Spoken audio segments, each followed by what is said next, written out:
거룩하고 복된 성일 어버이 주일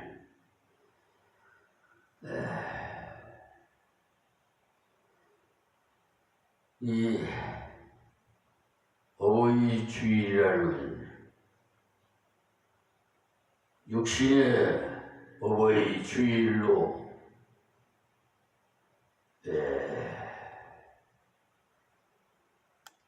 생각하시지만은 우리를 창조하신 아버지 하나님, 그 아버지 하나님의 주일입니다. 그러므로 보이는 부모님을 공경하지 못하는 자는 보이지 않는 나를 지으신 하나님 아버지를 공경하지 않고 섬기지 않는 것입니다. 그러므로 불효자는 낙인이 지키고 그는 결국 에베소서 6장 1절에서 3절에 있는 말씀과 같이 복을 받을 수가 없습니다. 하나님의 말씀은 1.1도 안 이루어지는 말씀이 없으세요. 그러므로 여러분 명심하시고 오늘뿐만 아니라 이 세상에 사는 동안 늘 우리 하나님 아버지 또한 육신의 부모를 공경해야 합니다. 자, 오늘 새벽도 어제에 이어서 마태복음 21장 22절부터 말씀을 드리겠습니다. 너희가 기도할 때 무엇이든지 믿고 구하는 것은 다 받으리라. 아멘. 할렐루야. 우리 믿는 모든 전 세계 하나님의 백성에게 복이 임할지어다. 하나님의 복입니다. 믿음을 사용하는 것이 기도이기 때문입니다. 믿음을 하나님께서 기뻐하시오. 어떤 사람은 된다고 하면 된다고 하는데 그것은 하나님을 믿는 것이 아니라 자기를 믿는 것입니다. 그것을 가리켜서 신념이라고 합니다. 신념.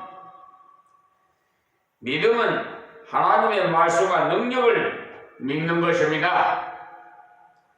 그런데 적극적인 사고의 철학이라면서 된다면 된다라고 주장하는 사람들이 간혹 있는데 교회 안에서까지 하면 된다고 하면서 그것이 믿음인 줄 오해하는 사람들이 간혹 있어요. 그것은 자기의 의지력을 믿는 것입니다. 물론 안 된다고 생각하는 부정적인 생각보다는 된다고 생각하면 된다는 생각이 낫습니다만 그것이 믿음은 아닙니다. 인간의 신념이라도 없는 것보다는 더 나은 결과를 가져오는 경우가 많습니다. 그러나 그것은 하나님을 믿는 믿음은 아닙니다. 확실하게 말씀드립니다. 지금 우리 한국교회에서는 이런 신념이 너무 번창해가지고 자기 체면에 걸린 듯 합니다. 하면 된다는 그런 신념으로 걸어가면 되기야 좀 됩니다. 자격물도 뛰어넘을 수도 간혹 있고요. 그러나 오래 못 가서 퍼져버려요. 그러니까 망한다 이 말이야.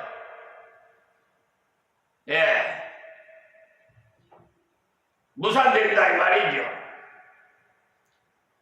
믿고 구하는 것은 다 받으리라. 기도한 내용을 이루어 주신 것도 주실 하나님을 믿어야 돼요. 기도한 대로 된다는 것을 믿는 것이 믿음이 아니라 주실 하나님을 믿는 것이 믿음이에요. 그러니까 좀 세심하게 성경의 그 흐름과 맥과 뜻을 좀 깊이 있게 기도하시기 바랍니다. 기도한 자체를 믿는 것이 아니고 하나님을 믿어야 됩니다. 내가 1000만원을 달라고 열흘이나 기도했으니 나는 1000만원을 꼭 받는다고 꼭 믿는다라는 식으로 믿으라는 말씀이 아닙니다. 만약에 하나님 보실 때 내게 1000만원이 꼭 필요하다면 주십니다. 그러나 감당할 능력이 없는 때는 안 주셔요. 물질은 위험물이기 때문에 위험물은 취급 자격증이 있는 사람에게는 많이 주지만은 자격증이 없는 사람에게는 그 사람이 당장 필요한 적은 양만 줍니다. 그러니까 더도와 말고 또 거기에 맞는 어쩌면 그렇게 액수가 그냥 정확한지 몰라요. 저는 그런 처음에 이런 신앙생활을 하고 있어요. 그러니까 지금 교회 부채가 1억이지만 저는 그래요. 주실 수 믿습니다. 그렇게 기도 안 합니다. 주신 분도 여호와시요 거두어가신 분도 여호와시니 내 뜻대로 마옵시고 아버지 뜻대로 하옵소서. 이렇게 기도합니다.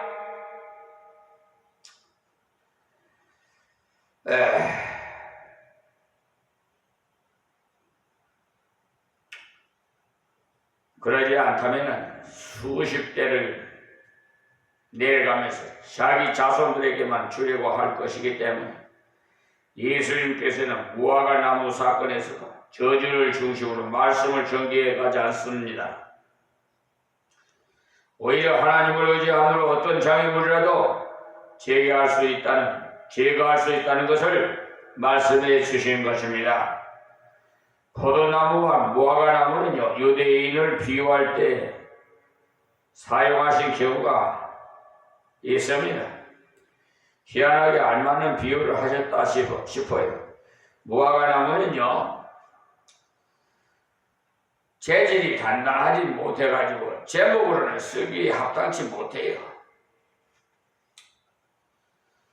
화목으로 적당하지 못한 것이 불광도 없어요. 포도나무도 마찬가지라서 열매만 쓸모 있어요. 그러니 무화과는 열매를 맺지 못하였으니 생존 가치가 없는 것이 우리 성도가 믿음으로 순종하는 열매가 없다면 하나님 백성으로서의 아무런 가치가 없는 것입니다. 예수님께서 무화과나무를 저주하신 사건은 심판적인 의미와 함께 주님의 권능을 깨닫게 하는 의미가 있습니다. 그러므로 주님의 권능하심을 믿고 주님 뜻대로 구하면 주님의 권능이 우리를 통해서 나타나게 하십니다.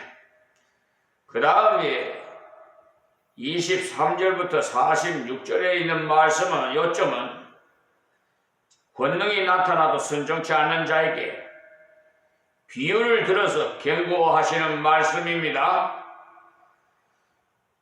전원자와 소경을 고치시는 이적과 함께 성전 청결을 하셨을 때 여러 가지 사건을 보았고, 이분은 정말 하나님이 보내셨구나 라는 깨닫고 그분의 말씀에 순종해야 되겠는데, 그때 지도자라는 자들이 어떻게 나왔는지 봅시다. 23절에 예수께서 성전에 들어가 가르치실 때 대제사장들과 백성의 장로들이 나와 가로되 네가 무슨 권세로 이런 일을 하느냐? 또 누가 이 권세를 주었느냐?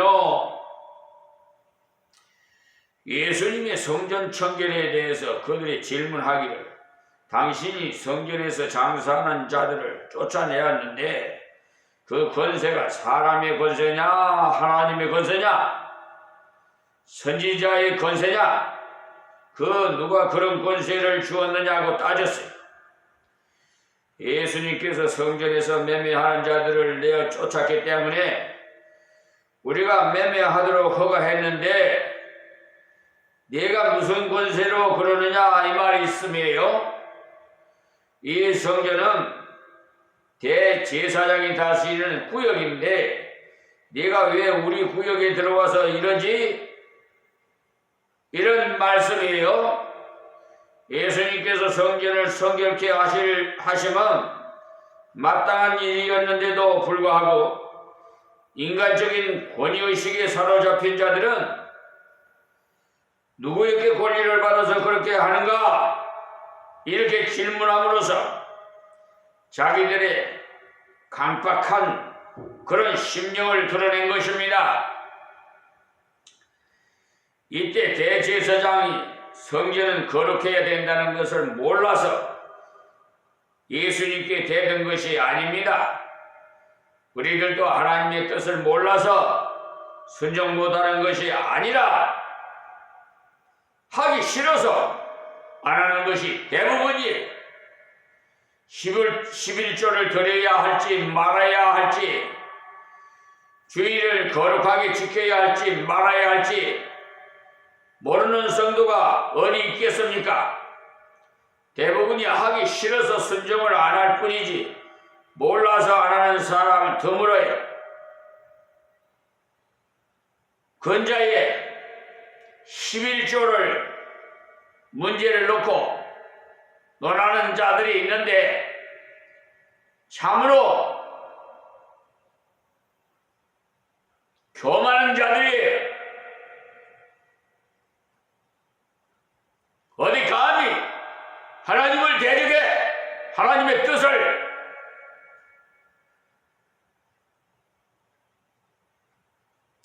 제사장쯤 되면 성전 안에서 장사하면 안 된다는 것 좀 다 알고 있는데 이상한 것은 잘못인 것을 알고 있어도 부패된 인간은 자기가 책망을 당하면 회개나 사과할 생각을 하지 않고 합리화시키려고 해요.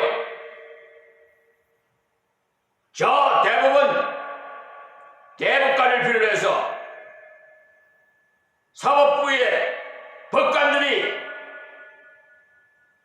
양심 있는 법관들이 피해가고 억울하게 호소할 데가 없어서 마지막으로 법에 호소를 하는데 몰직한 싹군 같은 사기꾼 법관들은 정관예우로 네? 돈벌이를 하고 있어요. 뒷거래를 하고.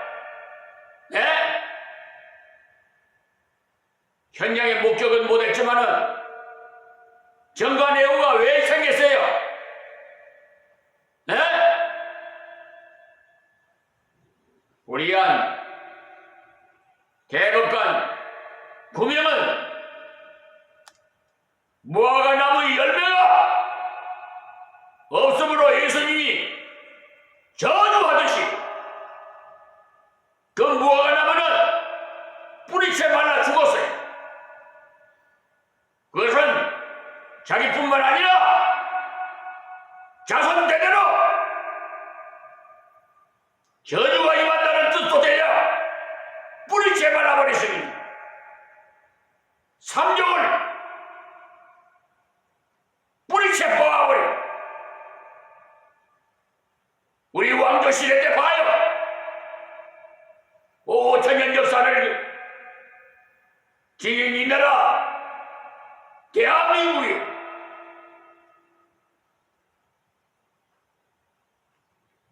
여러분들은 학식으로 공부를 많이 한 똑똑한 사람이지만 나는 무식해요.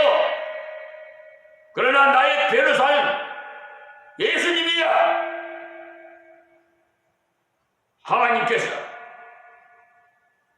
이 비천한 교회에 모든 것을 임해서 불의한 자를 색출하라고 빛과 소금의 역할을 하게 명을 하신 거예요.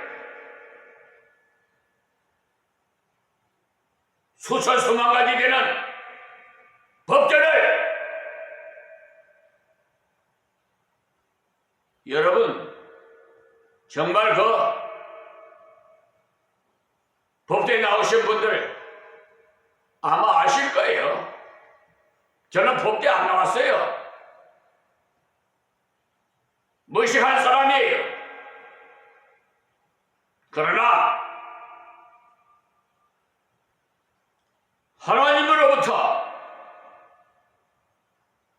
명을 받아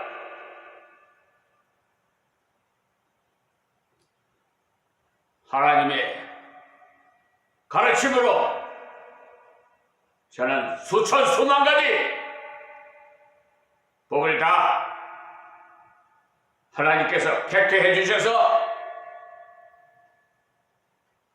그대로 저는 도구로 하나님의 도구로 사역을 감당하고 있습니다. 어떤 사람은 이상한 질문을 해서 자기를 폭로하는 것을 간혹 보는데 목사님 11조를 이러이러하게 드리면 안 됩니까? 하는 것은 어떻게 하면 좀 더 적게 드릴까 싶어서 묻는 거예요. 하나님께 받을 때는 재산도 없이 많이 받으려고 하면서 드릴 때는 철저하게 계산하려는 자세가 되는 것을 자주 봅니다. 그런 사상을 좀 고쳐요. 하나님의 백성이라면 연말에 하나님께 드려지는 예물, 헌금을 교회에서 그 기부 영수증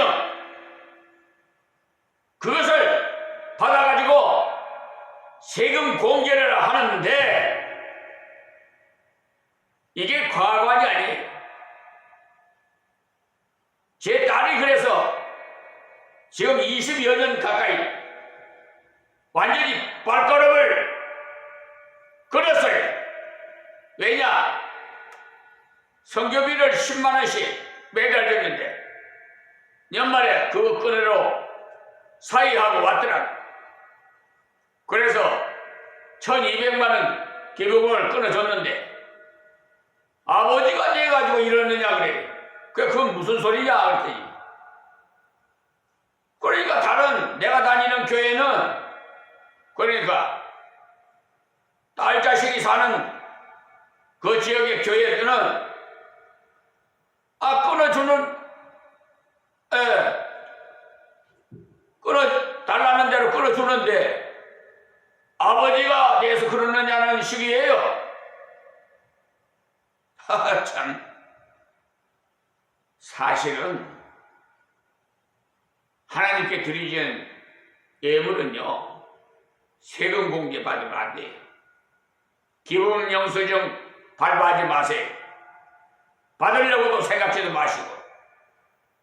여러분이 하나님 앞에 상금 받으려면 그러라고. 하늘의 상금을 쌓는 하나님께 드리는 거는요, 거기서 공개를 받으면 온전한 예물이 되지를 못하다는 것을 아세요. 가이사의 거는 가이사에게, 세상에 세금 낼 건 세금 내라 이 말이야. 하나님 것은 하나님께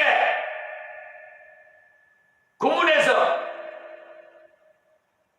이걸 말이야 완전히 그냥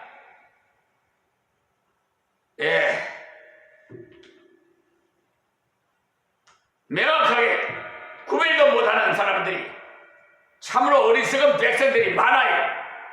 한국교회가 그래서 이방인으로부터 책망을 받는 거예요.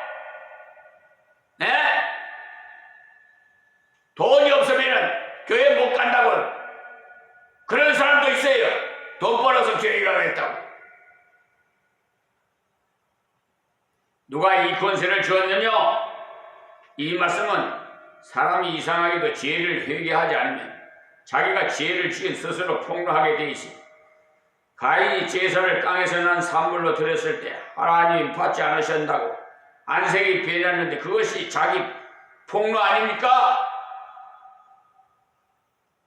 여러분, 온전한 예물을 드려요. 거기서 공개받으려고 하지 말고, 어떤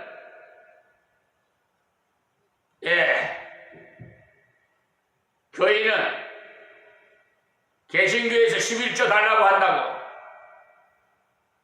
천주교를 갔대요. 그래, 그거는 자기 선택에 있으니까 그걸 뭐라고 말할 수가 없지만은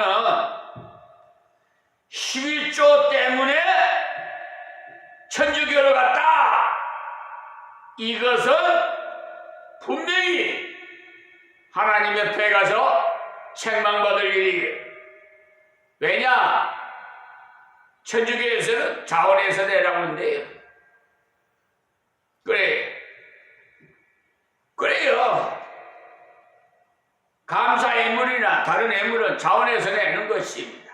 그러나 11조만큼은 하나님께서 명하셨어요.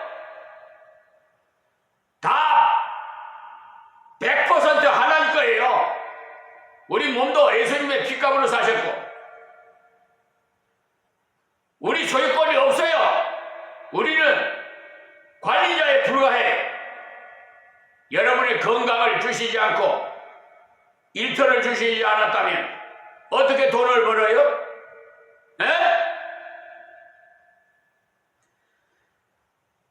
근본적인 것을 좀 생각해 보세요. 아무리 앞이 깜깜하고 무지한 사람이라고 해도 상식적으로 생각해 보세요. 참으로 안타까워요. 자, 24절에 예수께서 대답하시되 나도 한 말을 너희에게 물으리니 너희가 답변으로 나는 무슨 권세로 이런 일을 하는지 이르리라 그랬어요. 그러니까 가르쳐 주겠다 이 말이야. 자기를 반성하면서 돌아보는 일을 전혀 안 하고 정죄하려는 자세로 나왔기 때문에 질문을 한 가지 하면서 생각할 여유를 가질 수 있도록, 자기를 돌아볼 기회를 가질 수 있도록 하셨어요. 예수님은 아무리 악한 자라도 당장 심판을 하시지 않고 먼저 충고하심으로 범죄에서 돌이킬 수 있는 기회를 주십니다. 여러분, 그렇기 때문에 저도 1차적으로 건면을 합니다. 이러이러한 일이 잘못된 것이니까 이것을 시정하십시오. 이렇게 권면을 해요. 그래도 시행치 않으면 바로 이 사회에 그에 해당하는 법률에 의해서 관할